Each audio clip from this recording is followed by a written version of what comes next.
muchas gracias. Hicimos un paso doble que se llama Paso Doble de Suso Bamonde, un gran gaitero y compositor gallego. Y ahora vamos a hacer una segunda pieza que es una foliada que se llama Foliada dos Bellos.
Bueno.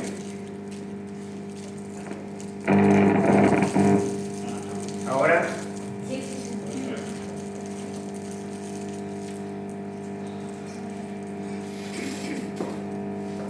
Los agradecimientos.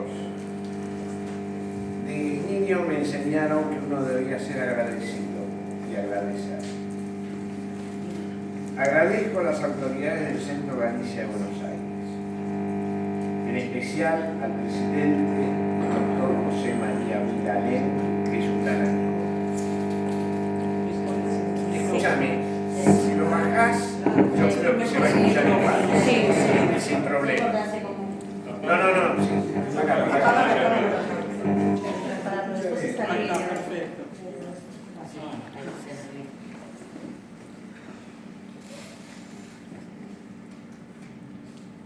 He dado conferencias frente a Finisterre, así que puedo hablar ante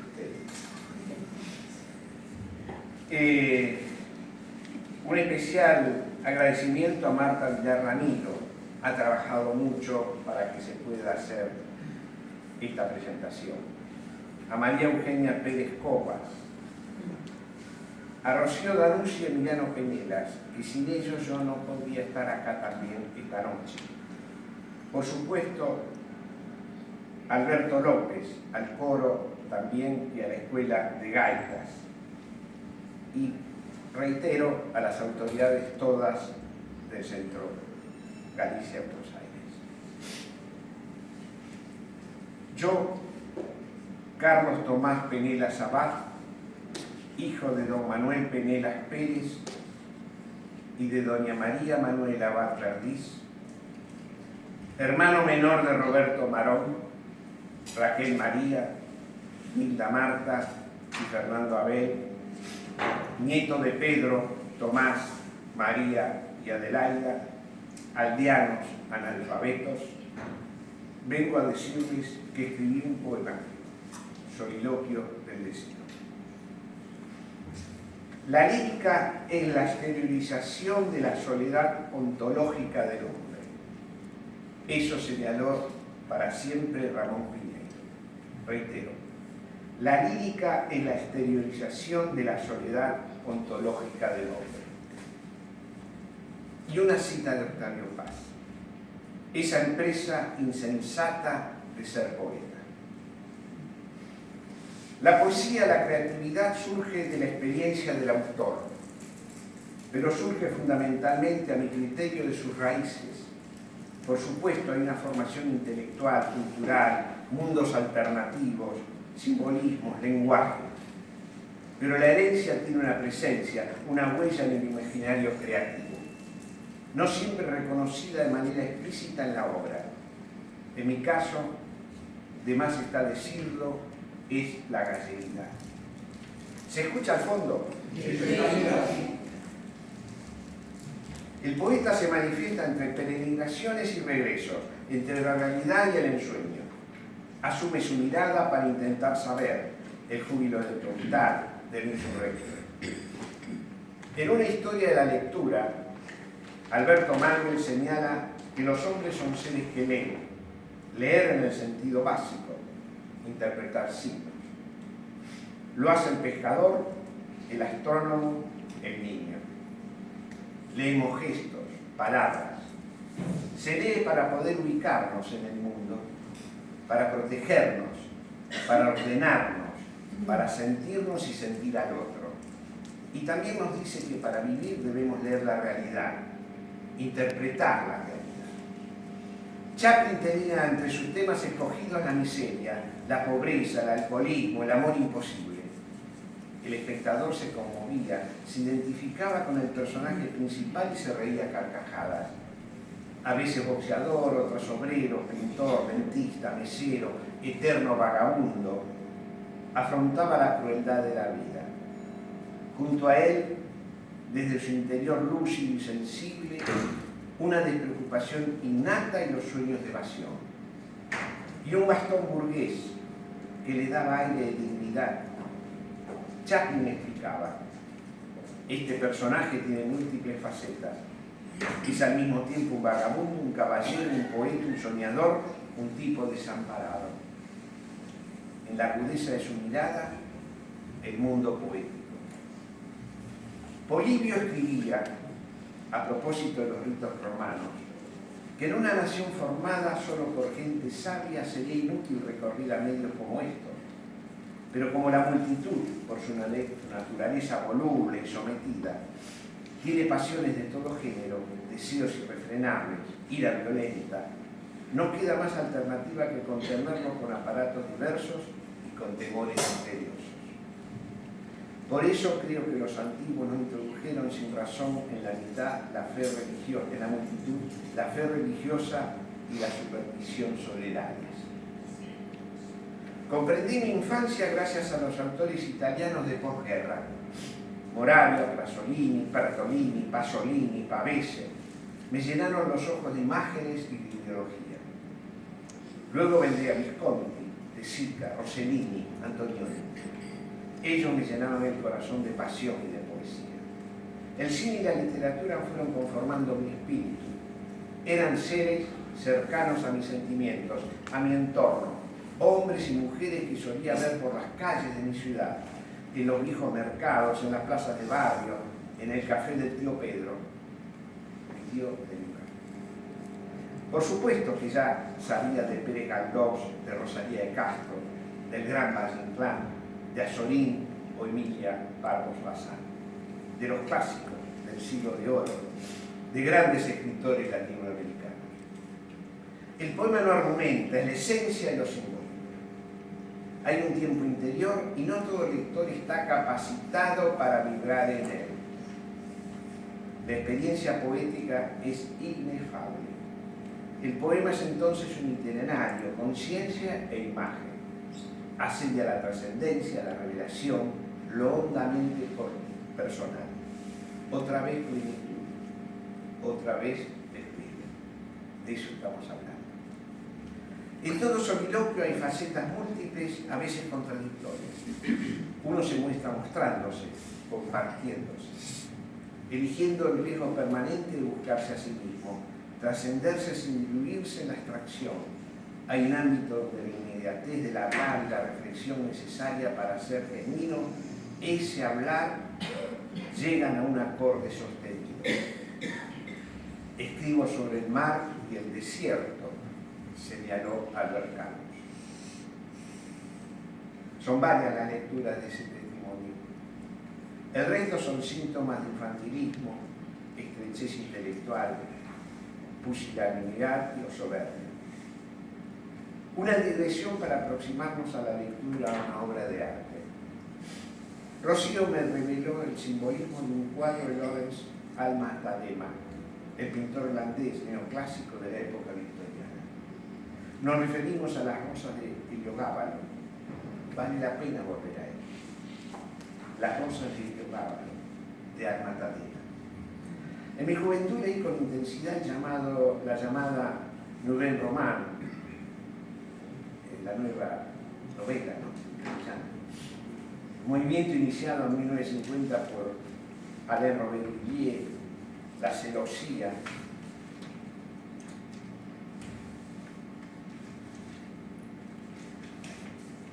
quien considera fundador y primer teórico del movimiento.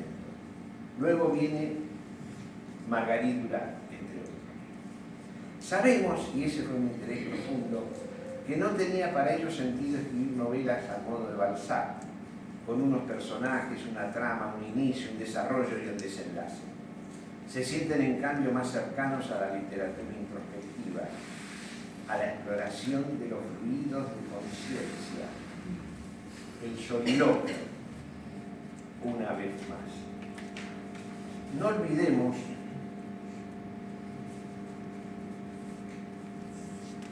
lo que habíamos comentado primero de Pimienta, esa cosa ontológica. Te llaman por venir porque no vienes nunca. Nos recuerda Ángel González, el gran poeta español de la generación del siglo. Es interesante. Te llaman por venir porque no vienes nunca. Gabriel Celaya profundiza en el poema de Beberbarro, con perdón de los poetas poetísimos. La poesía no es un fin en sí. La poesía es un instrumento, entre otros, para transformar el mundo. ¿Y qué me dicen de estas líneas?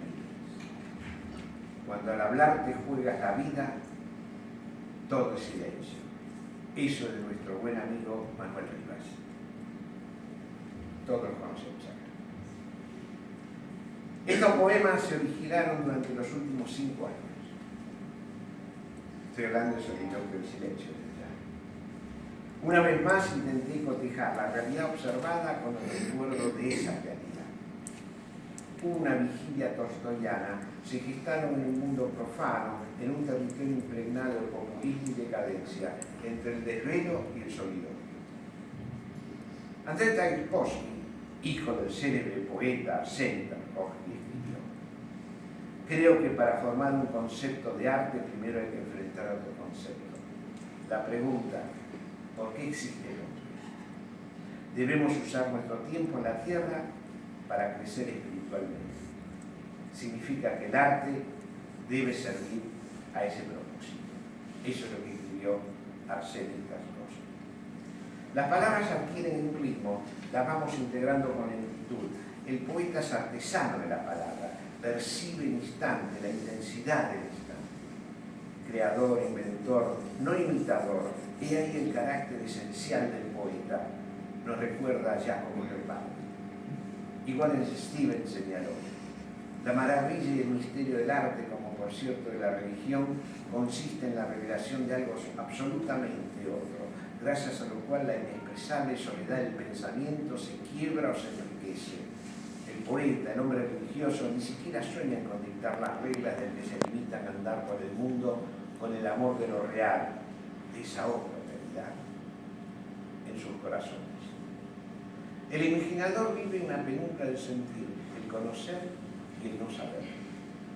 La pasión del amor es amar sin medida, escribió San Agustín en las Confesiones. Y dijo más, la pasión del amor no puede comprenderla quien no la sienta. Muchos asociaron la poesía a la mística y al erotismo. El poeta nombra palabras más que objetos. La experiencia poética es una tonalidad verbal, un clima interior. Para ver hay que saber, nos enseñó Ingres. Para ver hay que saber, nos enseñó Ingres. Y para ser hay que mirar y hay que saber, perfeccionó Luis Rosales, otro de los grandes poetas españoles. El arte verdadero es una respuesta autónoma al misterio, me dijo una tarde el gran poeta y maestro Luis Franco. El arte verdadero es una respuesta autónoma al misterio. ¿Y qué decir de Héctor Chocchini? Y introdujo en nuestro medio el pensamiento de David Barry para revolucionar el modo de entender las culturas y las artes. Imprescindible tener presente a Bachelard cuando establece la distinción del estado contemplativo al que llama ensoñación, de la pura racionalidad, pero también la diferencia a aquello que denomina sueño nocturno. El poema no argumenta, es la creencia de lo simbólico. Hay un tiempo interior y no todo lector está capacitado para entrar en él. La experiencia poética es inefable. Heidegger nos aclaró hace tiempo. El poeta, si es poeta, no describe el mero aparecer del cielo y de la tierra. El poeta, si es poeta, no describe el mero aparecer del cielo y de la tierra. Y luego llama a lo extraño aquello como lo que se destina a lo invisible para seguir siendo aquello que es desconocido. Y la voz de nuestra amada y maestra María Zambrano. La poesía es la verdadera historia. El poema aspira a la condición de música. Forma y contenido son inseparables. La melodía es la estructura, allí la emoción. Otra vez plenitud, otra vez soliloquio y desvelo. Para un poeta el problema de la poesía es la belleza, ese camino milagroso de la creación del hombre. El propósito de un poema es enfrentarse a los grandes temas. La poesía castellana lo cristalizó en uno de los poemas que más he admirado desde mi temprana juventud. Estoy haciendo referencia a Coplas a la muerte de su padre, Jorge Manrique. La lectura de los grandes escritores medievales españoles son herederos de la tradición que fue capaz de engendrar la poesía más hermosa de su tiempo. Me refiero a los romances viejos. El símbolo es imagen, tal vez perfección del deseo. La trémula voz que se había creado detrás de la luz. El símbolo de la profundidad sagrada del olímpico, del que dice a modo de confesión. Recordemos para cerrar, la lírica es la exteriorización de la soledad ontológica del hombre. Ramón Piñeiro. Entonces decíamos, el símbolo de la profundidad sagrada del yo lírico, del que dice a modo de confesión, es ensayo del ensueño que acude a la noche profunda. Esto procura ser soliloquio del desvelo. Muchas gracias.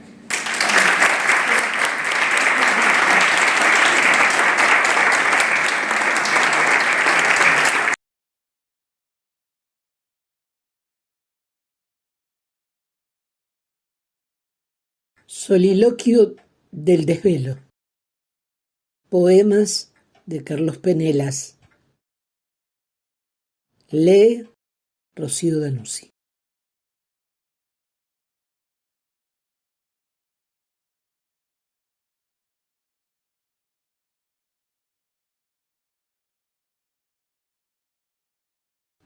Retrato. Y un lienzo azul bajo la luna. Maurice Maeterlinck. Acuérdate, es tan solo un recuerdo impreciso. Flotaba por encima de la parra en la felicidad de un tiempo lejano. Y el niño y yo éramos uno, en esa luna que ondulaba por encima de las casas. Ese niño tenía 5 años y era feliz en un patio ceñido por voces castellanas y gallegas que llegaban hasta él como la belleza de las aves. Ahora hay un hombre sentado ante una mesa, inclinado sobre unos libros, con una pipa en su mano, y escribe estas líneas ante un niño que soñaba una tarde azul por encima de las casas.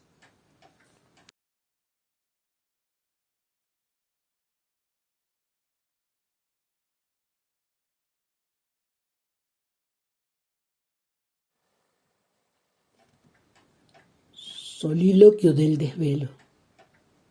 Quien realmente aprende a ver se acerca a lo invisible. Paul Celan. Allí, donde se abisma el mar, te sueño. Dejo la pipa sobre el escritorio y miro. Se azula el alma, atesora la imagen de la noche. La desnudez oculta el reclinado silencio, la mirada perdida, la eternidad sin nombre. Luego vinieron los océanos, el lenguaje que cubre las ventanas y los muebles, la posesión de los ojos sobre el lecho. El deseo es un sabor hallado que ilumina tu cabellera perfumando el alba. Es cuando la intimidad y el aire engarzan memoria en la ternura. Sin saberlo, las manos han tocado el infinito.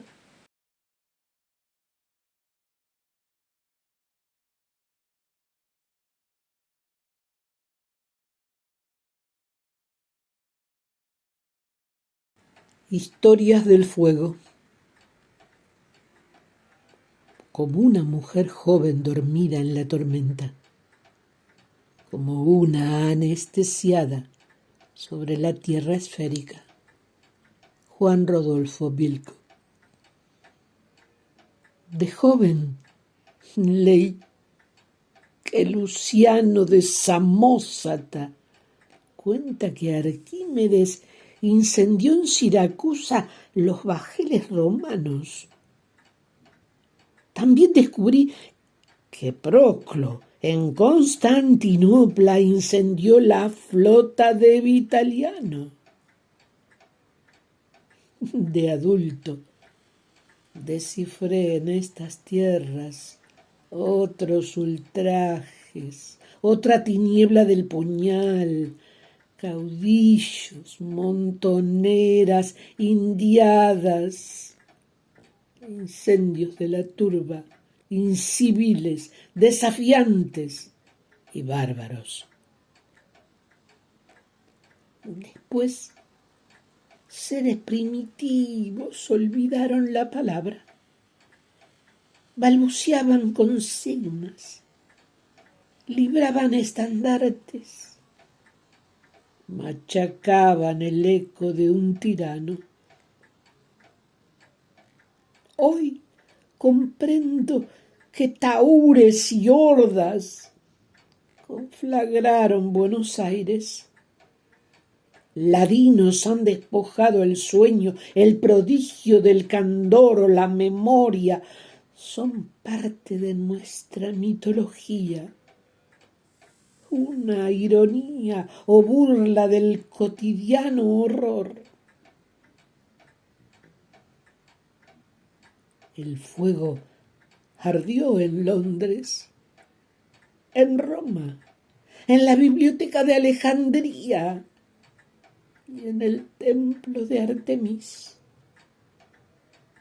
Aquí el fuego es menos noble, menos alegórico, solo agonía, penumbra, ocaso.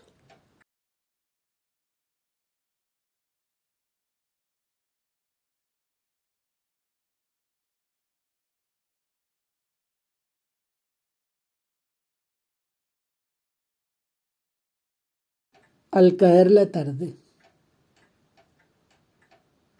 te amaré hasta después.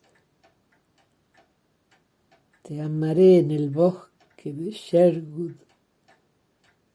en la orilla del Báltico, en una callejuela de Taormina. Desde el silencio, desde la voz, desde el tacto desentendido que no llega, en la neblina perdida, en el aliento de la tarde, en la impaciencia, en la desnudez distraída de tus ojos.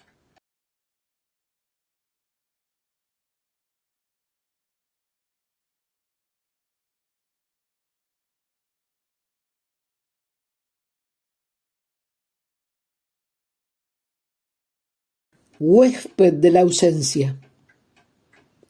Ya no es mágico el mundo. Te han dejado. Jorge Luis Borges. Los celtas erigieron templos a lo largo de talismanes y presagios. Supersticiones, hórreos, hadas, caballeros de piedra, imperturbables jabalíes, el yelmo de los libros y de la muerte.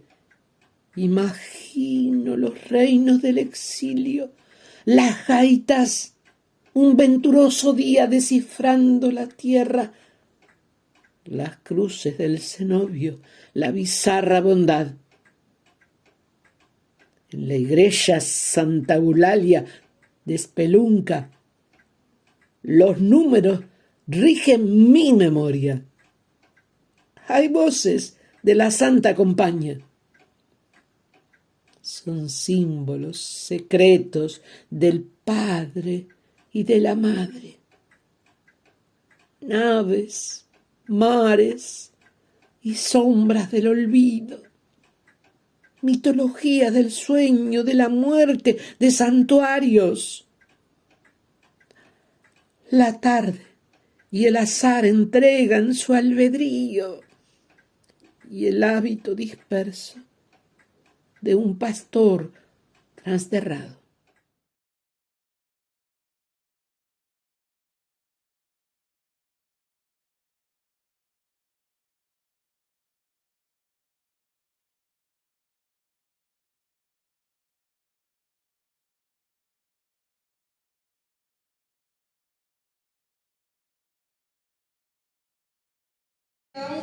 De las escuelas de coro y de gaitas del Centro Galicia, que están dirigidas por los profesores Guillermo Suárez y Alberto López. Muchas gracias.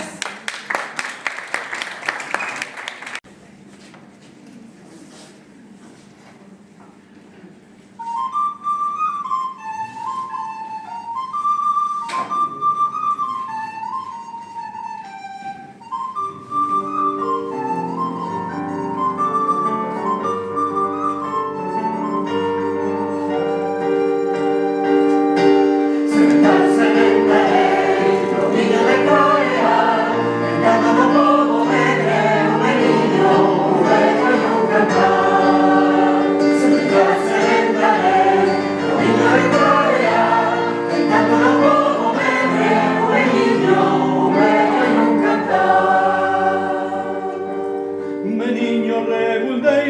y fale na língua nai, que suban los pellegueiros a fruta verde a robar.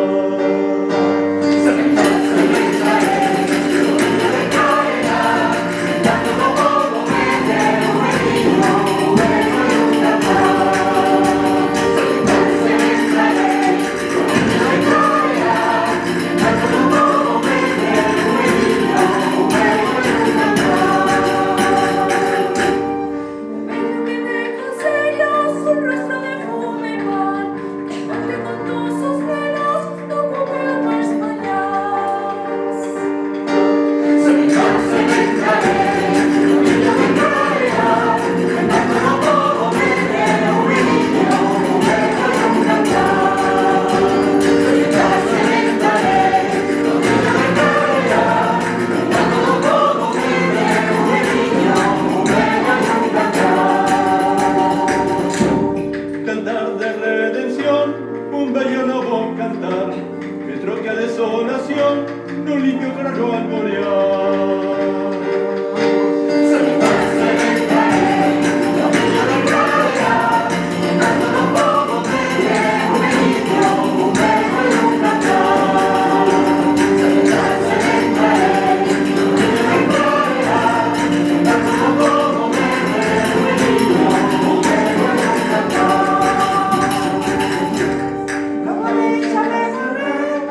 Fuerte aplauso para el coro.